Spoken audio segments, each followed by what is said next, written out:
Ассалаумағалейкум қазақ елі. Демократия үшін лайк басып қойыңыздар. Ақорда мекендеушісінің сайқал саясаты туралы Рысбек Сәрсенбаев ағамыз халыққа мәлімдеме жасады. Аға, енді еліміздің кез келген азаматы қазір соңғы уақытта елде ешқандай өзгерістің жоқ екенін ашық айтады. Ол көше сыпырушы болсын, ол күзетші болсын. Әуелі кезде осы қаңтардан кейін үміт күткендер болды бәрібір. Енді Тоқаев жеке дара қолына билікті алды, өзгеріс болады дегендей. Бірақ қазір көріп отыр, ешқандай өзгеріс жоқ. Назарбаевтардың мұртын балта жапқан жоқ. Болат Назарбаев ауруханада жатып қайтыс болды, жерленді, бәрі дұрыс. Ешқайсы жауап тартқан жоқ. Қайрат Сатыбалдыны алысқа соттады. Ертең ол да шарт жазамен шығатынына бәрі сенімді. Бұл қаңтарға қатысты тергелген де жоқ.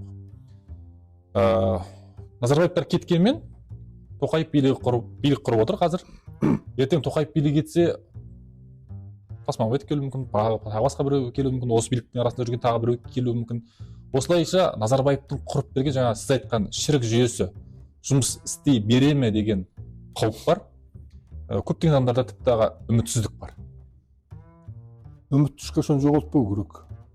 Жаңа кімді Тасмағамбетовтер кесе қайтадан жалғасып кете бере ма деген қауіпті айтып отырсың. Олай болуы әбден мүмкін.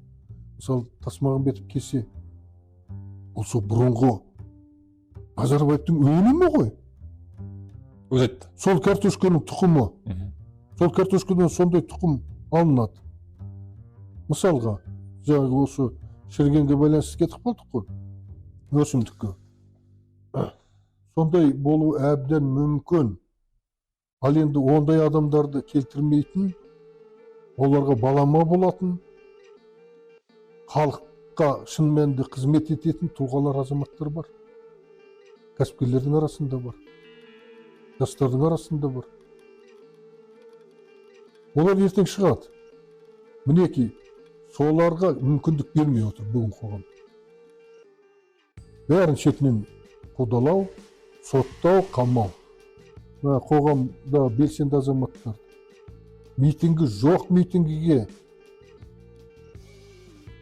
жиналысқа барса, басқаға жабық жерде жиналысқа барса, сол үшін айыптап жатыр, қудалап жатыр. Жоқ қоғамдық бірлестікке мүше болды деп қудалайды. Әйтеуір табады, кінәрат табады. Оның бәрі неліктен? Оның бәрі сол мына шіріген жүйе қала берсін, халық бас көтермесін, көзі ашылмасын, ұйқылы ояу, дел сал күйде азып, тозып, қажып жүре берсін. Азып, тозған, қарны ашқан, қажыған адам үлкен талаптар қоймайды. Саяси өзгерістерді қажет етпейді. Өйткені оның уақыты, күш-жігері бәрі сонымен кетеді. Міне осындай саясат. Бұл саясатты Тоқаев өзгерту керек еді. Тоқаев бұл өтпелі кезеңнің басшысы болу керек еді.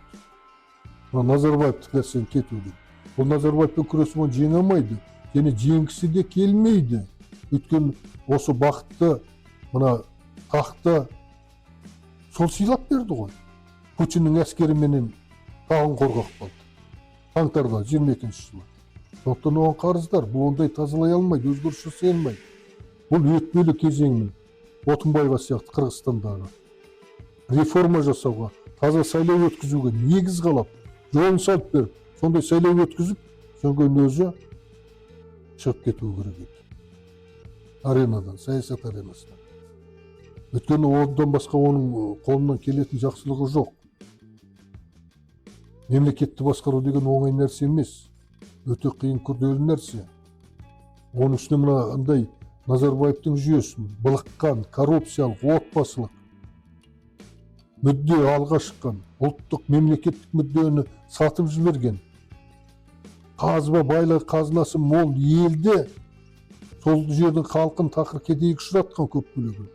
Азын аулақ қана адамдарды миллиардер жасаған әділетсіз жүйені кетірудің бірден бір жолы сол демократияға мүмкіндік беру, әділ таза сайлаулар өткізу, саяси партиялардың тіркелуін қамтамасыз ету, митингілерге еркіндік беру, халықтың өзінің талабын көтеру. Міне соны істеуге болар еді. Ол үшін керемет ғажап дипломат болудың қажеттілігі жоқ. Ол үшін тек қана еліне шын жаны ашыған, өзгеріс болсын деген талабын орындауға соған ниет танытқан гәне адам болса жетеді. соған бара алған жоқ. Мен бұрын да айтып жүрдім. Тоқаев бұрын Назарбаевқа сүйенді. Одан кейін сүйенішті Путиннен тапты. Ал енді Путиннен бір жағдай болса, кімге сүйенеді? Си Цзиньпинге сүйене ме? Кімге сүйенеді? Сүйеніші жоқ. Ол тек қана халыққа сүйену керек. Халықтың тілін тапқан, халқына қызмет жасаған басшыны ғана халқы қорғайды, қолдайды. Қарапайым түсінік. Ол үшін ғұлама болудың, данышпан болудың керегі жоқ. Сол халқының құрметіне, қолдауына ие болмаған басшы мемлекетті басқарады деп айта алмаймыз. Ол оны алып жүре алмайды. Қазір бұл пікір менің ғана пікірім емес, мыңдаған, жүздеген мың, миллиондаған адамдардың соған көзі жетіп отыр. Сондықтан ол өзінің шама шарқын білгеннен кейін ойлану керек. Мәселе сода. Халық өзін әрекетке итермелемесе, жүр ғой аналар, солар тындырсын деп болып қарап отыратын болса, не болмаса жалғыз Рысбек қапты, оның қолынан не келеді, одан басқа ешкім жоқ. Сондықтан бізде теріс айналайық, қажеті жоқ. Қамалу, қудалау көргенше тыныш отырайық дейтін болса, осы шіріген қоғамда бірге шіріп кетеміз. Қайтадан Назарбаевшылдар билікке келеді. Ол Иманғали бола ма, ол Дүйсенғали бола ма, не болмаса ол Сырымбек бола ма, Қырымбек бола ма, кім болады? Өстіп бұға беретін болсақ, айтатын сөзді айтылатын жерінде айтпасақ, айтып ел боламыз. Атса мені атып тастасын, шапса шауы болсын. Неге қорқуым керек мен? Неге айтпауым керек сондай сәтте? Егер біз әр айтылатын нәрсені өзінің дерін кезінде, Алтынбектің айтқан өсиетінде, ер кезінде айтатын болсақ, олар шындықтан қорқады. Шындық қашанда әділетке бастайды.